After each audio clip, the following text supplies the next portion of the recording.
और परमात्मा के चरणों में आने के बाद बच्चों काम बिगड़ा नहीं करते, ये तो दूने बढ़ा करें। ये शिव महापुराण, इसमें संस्कृत भी साथ है। प्रथम भाग ये कहां से छपा है? श्री शिव महापुराण विद्यावरिधि पंडित ज्वाला प्रसाद जी मिश्रकृत, हिंदी टीका सहित, खेमरा श्री कृष्णदास प्रकाशन, मुंबई। अब आपको थोड़ा वर्बली समझाता हूं कि एक बार श्री ब्रह्मा जी विष्णु जी के पास चले गए और इन ऋषि महर्षियों ने जो साधनाएं की, हठ योग किए, समाधिस्थ हुए, ये काल भगवान जो इन ब्रह्मा विष्णु महेश का पिता है, इसने प्रतिज्ञा कर रखी है कि मैं अपने ओरिजिनल काल रूप में कभी किसी के समक्ष नहीं आऊँगा। तो ये क्या करता है, जो ये ऋषि लोग समाधि लगाया करते, हठ योगी ने सीख रखा था, डले डौण की आदत थी, तो किसी को ब्रह्मा जी के रूप में दर्शन दे देता। जो ब्रह्मा जी को ये आम ऋषि अपने पास ही देखा करते थे साकार में, किसी को विष्णु जी के रूप में दर्शन दे देता, किसी को शिव जी के रूप में, अपने पुत्रों के रूप में। तो जो साधक था वो ये कहने लग जाते, भाई ये ब्रह्मा जी खुद भगवान है, ये अपने को छुपाए बैठे हैं। इस बात से ब्रह्मा जी फूल गए, मैं प्रजापिता हूँ। और जिनको विष्णु जी के रूप में दर्शन दिए उसने, वो विष्णु जी के गुणगान करने लगे कि ये सर्वेश्वर है, महेश्वर है, सारी सृष्टि के रचने वाले यही हैं। इस बात से विष्णु जी को भ्रम हो गया कि मैं भगवान हूँ। और इसी तरह शंकर भगवान की सती थी, जानो। अब एक दिन ब्रह्मा जी चले गए विष्णु जी के पास। विष्णु जी अपने सारे नौकर नाकरों के पास आराम से लेटा था। यहाँ तो मान बढ़ाई भी तो बहुत बुरी है ना। और ब्रह्मा जी आए, जब ये खड़े नहीं हुए और न ही सत्कार किया, अक्कदे मेरी बेइज्जती हो जाए, विष्णु जी ने सोची। तो ब्रह्मा जी ने कहा कि मैं तेरा बाप आया हूँ और तू मुझे देखकर आकड़ पाड़ा है। विष्णु जी बोला कि मैं तेरा बाप हूँ, तो मेरी नाभि कमल से उत्पन्न हुआ है। ब्रह्मा जी कहने लगे कि नहीं, सारा संसार मेरे से उत्पन्न हुआ है और मैं सर्वेश्वर हूँ, सबका उत्पन्न करता हूँ। इस बात पर दोनों का झगड़ा हो गया। फिर ये काल ने इनके बीच में एक लिंग खड़ा कर दिया, तेजों में स्तंभ, बहुत लंबा चौड़ा। ये झगड़ा भूल गए, उसका और छोर खोजन लगे। ये पुराण में लिखा है, विष्णु पुराण। फिर वो खुद आ गया अपने पुत्र शिव जी का रूप बना के, और फिर लग गया इनको ज्ञान देने कि तुम भगवान नहीं हो, अपने आप को भगवान मान बैठे। ये देखिएगा। अब हम इस पुस्तक से आपको क्लियर करेंगे। श्री शिव महापुराण विद्यावरिधि पंडित ज्वाला प्रसाद जी मिश्रकृत, हिंदी टीका सहित, खेमरा श्री कृष्णदास प्रकाशन, मुंबई। इसके ये देखिएगा, विद्वेश्वर संहिता है ये, 11 पृष्ठ पे विद्वेश्वर संहिता, अध्याय 6, भाग 1। इसमें लिखा है, नंदीकेश्वर बोले, जो शंकर भगवान का वाहन है, नंदीकेश्वर बोले कि हे योगेंद्र, आगे एक समय विष्णु भगवान शेष सैया पर अपने गरुड़ादि पार्षदों से संयुक्त लक्ष्मी सहित शयन करते थे, लेटे हुए थे। उस समय ब्रह्म ज्ञानियों में श्रेष्ठ ब्रह्मा जी अपनी इच्छा से वहाँ आए। सब प्रकार से सुंदर सेज पर शयन करते हुए कमल लोचन विष्णु जी से पूछने लगे, तुम कौन हो जो मुझे देखकर अभिमानी पुरुष के समान शयन करते हो? हे वत्स, हे बेटा। ब्रह्मा जी बोले विष्णु जी से कहने लगे कि हे बेटा उठो, मैं तेरा जनक आया हूँ। हे वत्स उठो, देखो मैं तुम्हारा स्वामी आया हूँ। आए हुए गुरु को देखकर, गुरु माने बड़े को, जो अभिमान करता है उस द्रोही मूड का प्रायश्चित होना उचित है। यह सुनकर विष्णु जी के अंतर में तो क्रोध हुआ, अंदर तक घना गुस्सा हुआ, पर ऊपर तो शांत, लोग दिखावा शांत रहा, बाहर से शांत रहे और बोले कि वत्स, ए बेटा तुम्हारा मंगल हो, बैठो, इस आसन पर विराजो। इस समय तुम्हारा नेत्र कुटिल और मुख वक्र क्यों हो गया, यानी टेढ़ा मुंह क्यों कर रहा है, टेढ़ी आंख क्यों कर रहा है तू, आजा बैठ जा बेटा। ब्रह्मा जी बोले, हे वत्स, हे बेटा विष्णु, तुमको समय के प्रभाव से अभिमान है। हे पुत्र, मैं तुम्हारा रक्षक और जगत का पिता हूँ। विष्णु जी बोले, ये सब जगत मुझ में स्थित है, तुम चोर के समान किस प्रकार अपना कहते हो, तुम मेरी नाभि कमल से उत्पन्न हुए हो, इससे मेरे पुत्र हो, मुझे पुत्र कहना व्यर्था है। अब तो देखो पुण्यात्माओं, ये हमारे आचार्य शंकराचार्य, ये भी तो हमारे धर्मगुरु, इनकी पूजा करवाया करते। बालका तो भी कमजोर बुद्धि के व्यक्ति है। एक चौथी कक्षा के बच्चे लड़ा कर आपस में, और फिर टीचर उनसे पूछता है, क्यों झगड़ रहे थे, इधर आओ।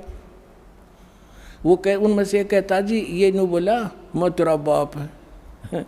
वो दूसरा कहता, ना जी पहले यूँ बोला, मैं तेरा बाप है, इसलिए लड़े थे हम, एक दूसरे को यूँ पकड़ रहे थे। ये हमारे भगवान लड़े आपस में, वो कहे मैं तेरा बाप, वो नो कहे मैं तेरा बाप, तू मेरा बेटा, और फिर इनके बाप ना आके इनका छुटकारा करवाया। अब ये तो प्रसंग आगे ज़्यादा ना बताकर, क्योंकि विषय आज थोड़ा सा दूसरा है। अब ये क्या हुआ कि फिर वो काल आ गया इनका पिता इनके बीच में, और उसने आकर फिर इनको समझाया कि तुम भगवान नहीं हो। देखिएगा, और दिखाता हूँ थोड़ा, एक झलक और रहेगी थोड़ी सी। अब हम ये 11 पृष्ठ पढ़ रहे हैं विद्वेश्वर संहिता का। यहाँ आ गया, नंदीकेश्वर बोले, यहाँ तक हमने पढ़ लिया कि इससे मेरे पुत्र हुए, मुझे पुत्र कहना व्यर्था। नंदीकेश्वर बोले, इस प्रकार ब्रह्मा विष्णु दोनों ही रजोगुण से मुग्ध होकर विवाद करने लगे, लड़न लगे। मैं श्रेष्ठ हूँ, मैं स्वामी हूँ, ऐसा कहकर एक दूसरे को मारने की इच्छा से युद्ध करने में उत्सुक हुए। संपूर्ण देवता विमान में बैठकर उस महाअद्भुत युद्ध को देखने चले आए, और आकाश में उनके ऊपर फूल बरसाने लगे। देख लो यहाँ के देवता, अरे थरा गजब भैया, ये तो कटका मरने में तैयार हो रहे दोनों भाई, हर देवता ऊपर तो फूल बरसावे, कहाँ कर दो काम, मरो लड़के, शाबाश, बहुत अच्छा काम कर रहे हो। ये थे हमारे जो, हम जिनको ईष्ट और जिन ग्रंथों को हम सत्य मानकर पढ़ा करते, इसमें खाक ज्ञान है। दो भाई लड़ रहे हों तो भला पुरुष बीच में बढ़ा कर बचाव करा कर ना भाई नाश हो जाएगा, झगड़ा नहीं कराया करते। अरे देवता फूल बरसावे, खूब सारा युद्ध बढ़िया, लड़ो मरो कट कर, देखो कौन सा तगड़ा है। अब फिर जब ये खुद आ गया, उनके बीच में खड़ा हो गया, स्तंभ खड़ा कर दिया, रविश अपने पुत्र शिवजी के रूप में खड़ा हुआ है काल। अब फिर ये क्या बताती है, देखिएगा 17 पृष्ठ पे विद्वेश्वर संहिता। अब 17 पृष्ठ पर आ गए हम। विद्वेश्वर संहिता भाग 1 अध्याय 9, वो 5 था। इसमें फिर यहीं से शुरू होता है कि नंदीकेश्वर फिर आगे बता रहे हैं। नंदीकेश्वर बोले, इस प्रकार भगवान ने उन नम्र हुए ब्रह्मा और विष्णु पर अनुग्रह करके क्या बताया, उनसे आगे फिर जो सारी सेना से उठाए, आगे क्या बताया कि उस सब को अपनी शक्ति से जीवित करा। यहाँ लिखा है, और उन दोनों की अज्ञानता, ब्रह्मा विष्णु महेश की अज्ञानता और वैर को दूर करने के अर्थ, यानी दूर करने के अर्थ उन दोनों से कहा, ब्रह्मा और विष्णु से कहा उस काल ने। वो भगवान जो आया था उसने क्या बताया कि मेरे सकल और निष्कल भेद से 2 रूप हैं, परंतु और ईश्वर नहीं। इस कारण से उनके 2 रूप नहीं हो सकते। पहला सतम रूप जो पिलर खड़ा कराया था, पीछे मूर्तिमान जो विष्णु के शिव के रूप में खड़ा हुआ, वो रूप धारण किया। तो इससे ब्रह्म रूप निष्कल है, वो निराकार है। और ईश्वर रूप सगुण, मैं शंकर रूप में तो सगुण हूँ, और वो सतम खड़ा कर दिया था, वो निष्कल था। अब क्या कहता, ये दोनों रूप सिद्ध हैं, दूसरे किसी के नहीं हो सकते। इस कारण से तुम दोनों को अथवा दूसरों को ईश्वरत्व की प्राप्ति नहीं हो सकती। तुमने जो अज्ञानता से अपने को ईश माना, अपने आप को भगवान मान लिया, मैं भगवान हूँ, मैं भगवान हूँ। यह बड़ा ही अद्भुत हुआ। उसे दूर करने को ही मैं रण स्थान में आया। अब तुम अपना अभिमान त्याग कर मुझ ईश्वर में अपनी बुद्धि लगाओ। मेरे प्रसाद से लोक में सब अर्थ प्रकाश करते हैं। एक तो ये सिद्ध हो गया कि ब्रह्मा विष्णु और शिव जी ये भगवान नहीं है। या अब तक तो ब्रह्मा और विष्णु के बारे में इसने कहा है कि तुम ईश नहीं हो, तुम भगवान नहीं हो। तुमने अपने आप को गलती से अपने आप को भगवान मान लिया। आगे देखो, मैं ही परब्रह्म हूँ और मेरा ही अकल और अकल रूप है। ब्रह्म होने से मैं ईश्वर हूँ। अनुग्रह आदि का मेरा कर्तव्य है। यहाँ फिर बताया है, और जगत के वर्धक होने से मैं ब्रह्मा हूँ। हे ब्रह्म केशव, समतव और व्यापक होने से मैं आत्मा हूँ। मैं इस सब का ईश हूँ, मैं सब का ईश हूँ। ये सब मेरा है और तुम भगवान नहीं हो। तुमने जो अज्ञानता से अपने को ईश माना, ये बड़ा ही अद्भुत हुआ। इसके दूर करने के अर्थ करने को ही मैं रण स्थान में आया। अब यहाँ कह रहा है कि मैं इस सब का ईश्वर हूँ और ये सब मेरा है, मेरे सिवाय किसी दूसरे का नहीं है। प्रथम तो ब्रह्म तो ज्ञान से के निमित्त निष्कल ब्रह्म का प्रादुर्भाव हुआ, यानी इसने खंभा खड़ा किया। फिर इसमें मैं ज्ञात स्वरूप हूँ और पीछे प्रगट दर्शन देने के निमित्त साक्षात ईश्वर तत्क्षण में सगुण रूप हुआ हूँ। अब मैं तेरे सामने खड़ा हूँ। अब यहाँ देखिए पुण्यात्माओं, अब ये इनको समझा रहा है ब्रह्मा विष्णु महेश। ब्रह्मा और विष्णु फिर इससे प्रश्न करते हैं, ज्ञान सुने हैं, फिर ये के बतावे है। देखना ये क्या कहता है ब्रह्मा और विष्णु को, हे पुत्रो, यह कृत आपने तप से प्राप्त किए हैं। ब्रह्मा और विष्णु ने जो कृत यानी जो पोस्ट प्राप्त की है, ब्रह्मा की पदवी, विष्णु शिव की पदवी, तुमने तपस्या करी और फिर मैंने खुश हो गया, तुम्हें ब्रह्मा के पद पर बना बिठा दिया, इसको विष्णु पद बना दे दिया।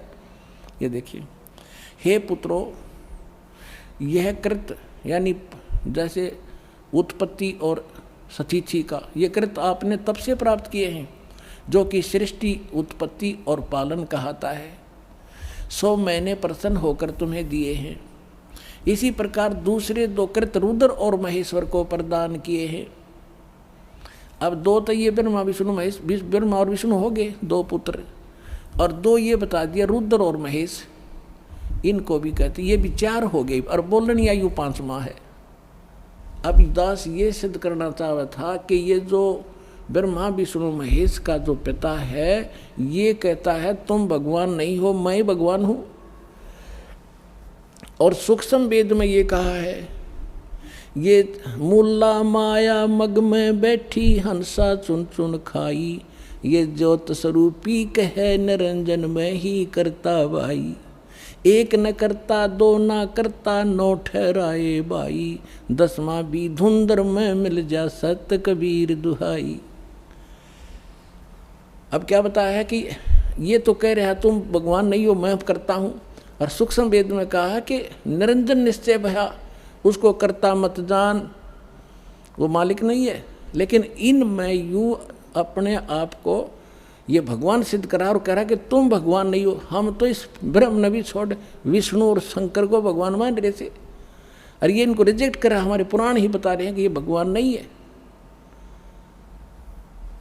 अब जो प्रश्न इसमें हम सिद्ध करना चाहो दास, क्योंकि आज का जो विषय है कि वो साधना कौन सी है जिससे मोक्ष होगा, और किस किस ने प्राप्त हुआ, और कहाँ प्रमाण है, इतनी सी बात है। फिर सारा सुलझ जाएगी कहानी।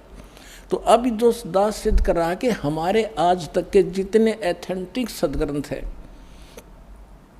और उन्हीं में से कुछ अंश इन्होंने अपना अनुभव पुराणों में लिखा है, तो पुराण भी साथ लेंगे हम कि उन पुराणों में भी हमारे सदग्रंथों का विवरण है और उसमें भी वर्णित है, तो उससे भी सहयोग मिलेगा अपने को। इसमें क्या सहयोग मिला कि एक तो ब्रह्मा विष्णु महेश भगवान नहीं, इनका पिता इनसे 5वां न्यारा है, और ये परमात्मा नहीं है, ये भगवान नहीं है, ये मालिक नहीं है। फिर ये ओम मंत्र है किसका, ये देखिएगा। यहाँ अब हम आगे 19 पृष्ठ पे विद्वेश्वर संहिता शिव महापुराण और विद्वेश्वर संहिता भाग 1 अध्याय 10 में आगे हम यहाँ से शुरू करते हैं। इस कारण उस ज्ञान की सिद्धि के निमित्त ओंकार नामक मंत्र जप करो। ब्रह्मा विष्णु महेश को कह रहा है कि तुम ये ओम नाम का जाप करो, यह अभिमान दूर करने वाला है। और सोई निज मंत्र उपदेश करते हैं, यह ओंकार मेरे मुख से उत्पन्न होने से, ये काल कह रहा है ब्रह्म, मेरे मुख से उत्पन्न होने से मेरे ही स्वरूप का बोधक है, रूप का बोधक है। और ये महामंगल करने वाला है, यह वाचक है, मैं वाच्य हूँ। यह मंत्र मेरा आत्मा है, इसके स्मरण से मेरा स्मरण होता है। ब्रह्मा विष्णु महेश का पिता है ये ब्रह्म, मेरा स्मरण होता है ओम। ओम का उत्तर की ओर के मुख से अकार उत्पन्न हुआ, पश्चिम के मुख से उकार, दक्षिण के मुख से मकार और पूर्व के मुख से बिंदु और मध्य के मुख से नाद उत्पन्न हुआ। इस प्रकार 5 प्रकार से यह निर्गत हुआ, वह सब एक होकर ओम ऐसा एक अक्षर हो जाता है। अब हम आते हैं श्रीमद् भगवद गीता अध्याय नंबर 8 के श्लोक नंबर 13 पे। उसमें लिखा कि ओम इति एकाक्षरम ब्रह्म व्यवहारण माम अनुस्मरण ये प्रयाति तजन देहम सयाति परमाम गतिम। मुझ ब्रह्म का एक केवल ओम अक्षर है, इति नथिंग एल्स ओनली। और अंतिम सांस तक सिमरण करता शरीर छोड़कर जाता, वो परम गति को प्राप्त होता। कौन सी? इस ओम से मिलने वाली परम गति। अब यहाँ सिद्ध हो गया कि ये खुद कहता है कि इन सब से मिलकर अकार उकार मकार बिंदु से मिलकर ये एक ओम अक्षर हो गया, सिद्ध हुआ। और ये गीता में लिखा कि ओम इति एक अक्षरम, ये ओम एक अक्षर माम ब्रह्म मुझ ब्रह्म का है। और ये खुद कहता है मेरा ये एक मंत्र है और मेरे ही बोधक है, मेरा ही जाप करने का है। और पुण्यात्माओं जो ये हमें मूर्ख बनाते हैं, ओम नमः शिवाय कहते ये 5 अक्षरों का बन गया। इसमें कहीं भी मूल संस्कृत में ये ओम नमः शिवाय इस पुराण में भी नहीं लिखा, और ना यहाँ अनुवादकर्ता ने अनुवाद किया है इस पुराण में। गीता प्रेस गोरखपुर से अनुवादित एक सचित्र मोटा टाइप शिव पुराण में अनुवादकर्ता ने अलग राइटिंग में लिखा है ओम नमः शिवाय यू है 5 मंत्र का। और इसमें स्पष्ट लिखा है अकार मकार उकार बिंदु और नाद से मिलकर ये 500 से अब से एक होकर ओंकार मंत्र हुआ है। और ये अड़ा दिया वहाँ पर ओम नमः शिवाय बढ़ा दिया इसका, इसमें कोई ओम नमः शिवाय नहीं है। क्योंकि श्रीमद् भगवद गीता में और वेदों में जो मंत्र है वो शास्त्र अनुकूल साधना है, उसके अतिरिक्त कोई बनाता वो सत साधना नहीं है। अब ये प्रश्न हो गया कि ब्रह्म का ओम नाम जाप है इस गीता ज्ञानदाता का, वेद ज्ञानदाता का, और ये ब्रह्मा विष्णु महेश का पिता है। ये है कौन? ये खुद कहता मैं ब्रह्म हूँ।